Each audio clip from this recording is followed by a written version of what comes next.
You are listening to episode 54 of the Autism Mom Coach, Minimum Baseline. Do you ever find yourself making grand plans, not following through with them, and then beating yourself up for not doing enough? Maybe you spend the weekend cutting out sight words and plan to practice them with your child every night for 20 minutes. Or maybe you decide you need to do more social activities with your child. So you RSVP for the birthday parties, you plan a play date, and you sign your child up for swim or soccer lessons, all in the same week. Or maybe you tell yourself that this is the week you are going to start exercising, eating paleo, and drinking your body weight in water every day. And then life happens, real life, and you do not follow through on your fantasy of going from 0 to 100 and doing it perfectly and instantly. And then this leads to more feelings of failure and more stories about how you are not good enough and not doing enough. And because of this, your child will suffer. These are all examples of how our perfectionist thinking is making our experience of raising children with autism even harder than it already is. When we put these kinds of unrealistic expectations on ourselves, we are undermining ourselves without even knowing it. If this sounds like you, stay tuned to learn a simple concept that you can use to replace perfectionism with a strategy that you can use to set yourself and your child up for success.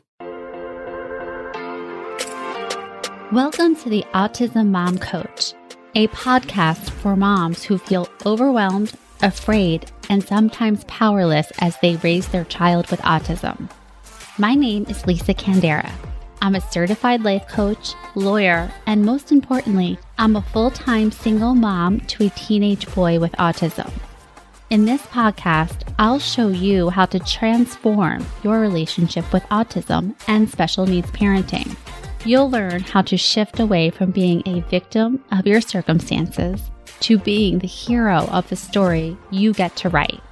Let's get started. Hello, everyone, and welcome to the podcast. I am so glad you are here, and I hope you are doing well. Before I get started, if you are not already on my mailing list, get on it. Every Sunday, I send out a weekly newsletter called the Sunday Reset, where I offer some piece of coaching advice from my own life or examples from clients. You can get on my mailing list by going to the show notes or right to my website where you will see a pop-up.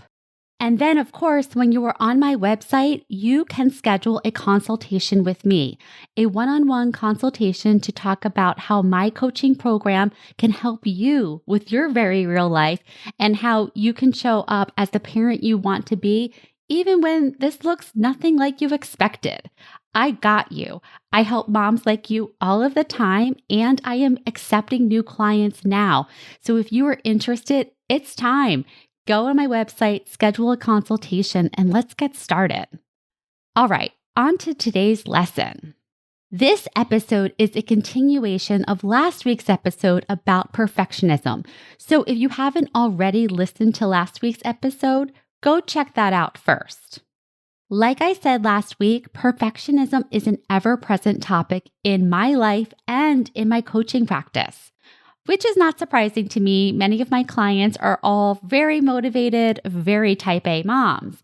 And like me, they are used to getting results by working harder, pushing themselves harder, and getting it done. And then autism entered our lives. And it's kind of like our kryptonite. It does not care about our list or our tenacity.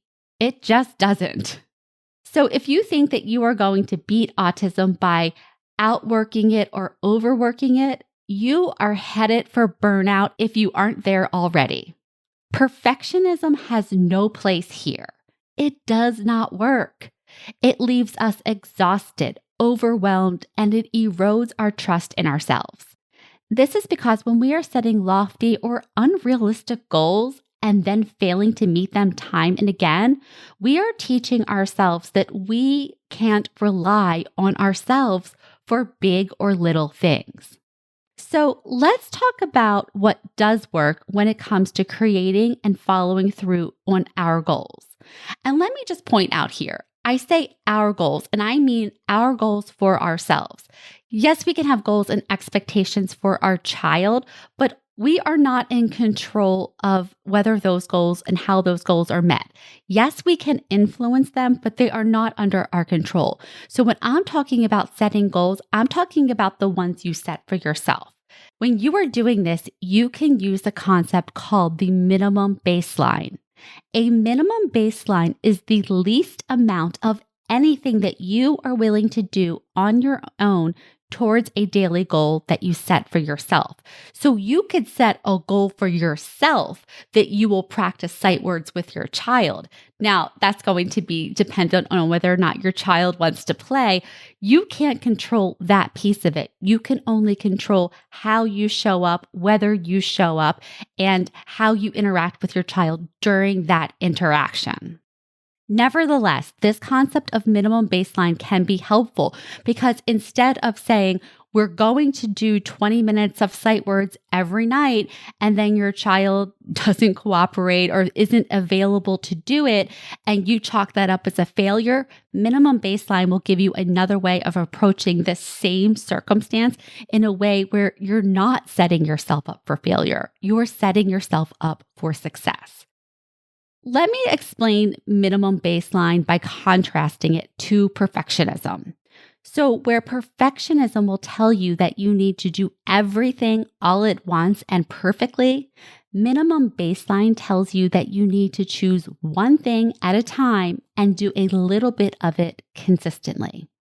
Perfectionism is, I have to practice sight words with my child every night and twice on Sunday, or I am not doing enough.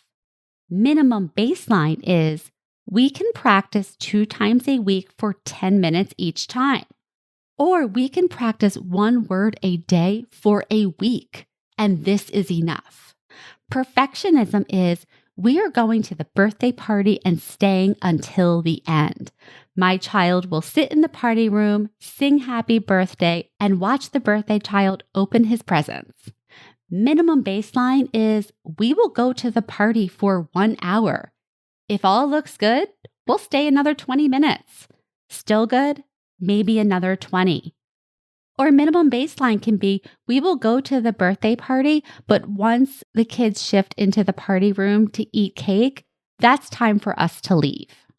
Perfectionism is I need to exercise for 45 minutes. 5 times a week, alternating between cardio, weights, and stretching.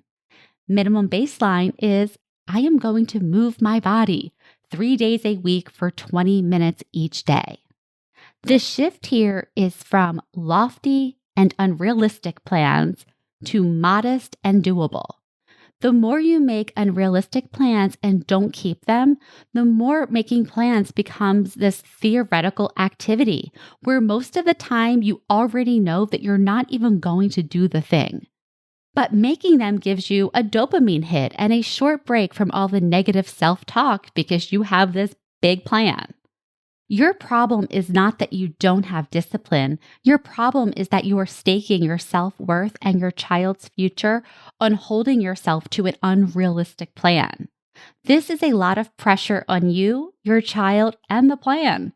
And it's totally unrealistic. You are not setting yourself or your child up for success. Just the opposite. So the first thing you have to do is to separate your self-worth and your child's future from whatever plans you are making. In addition to separating yourself and your child from the plan, you have to practice the minimum baseline. And you're not going to like it because it's not going to give you a big dopamine rush you get from imagining your pretend perfect self having the pretend perfect plan to do all of the things perfectly. The minimum baseline is going to seem boring and pointless, but it's not. The minimum baseline is how you build an actual lasting habit and develop integrity with yourself. Small, consistent actions over time is what builds any kind of relationship, including your relationship with yourself. So whatever area you are working on, your minimum baseline should be the smallest commitment you can make that you know you can follow through on. Think about low-hanging fruit and easy wins. You shouldn't have the secret knowledge that you'll never actually do it. So for example, if you are trying to create a self-care routine, your minimum baseline might start with just taking a 20-minute walk or a 10-minute walk 3 times a week. Your perfectionist brain won't like that. It seems boring and pointless, but it's not. If you actually go for your walk once a day or 3 times a week consistently, you are doing way more for your body than it does when you make elaborate plans, buy a gym membership, and go every day for a week and then never again. The point of the minimum baseline is not even really to get the results so much as to build the consistent habits and trust with yourself. Small, consistent actions are the key to success. Whether you are exercising, working on a long-term project, or working in support of your child's long-term goals, like communicating with pecs, learning sight words, eating new foods, socializing with other children, staying at the party longer. Instead of setting yourself up for failure and disappointment by imagining that you need to do all of these things at once and do it perfectly, minimum baseline for everything, the least thing that you can do towards your goal, and do it consistently. One last thing about the minimum baseline is when you start this, start in one area of your life. Your perfectionist brain will want to do it all at once, but that's overwhelming and it makes things way harder. So pick one thing at a time and make it achievable. Create the consistency with yourself that I do the things that I say that I'm going to do, that I show up for myself, I show up in my commitments as I planned, because my plans are achievable. They're not lofty, they're not unrealistic, they're not fantasies. Minimum baseline. All right, that is it for this week. I will talk to you next week. Thanks for listening to the Autism Mom Coach. If you want more information or the show notes and resources from the podcast, visit theautismmomcoach.com. See you next week.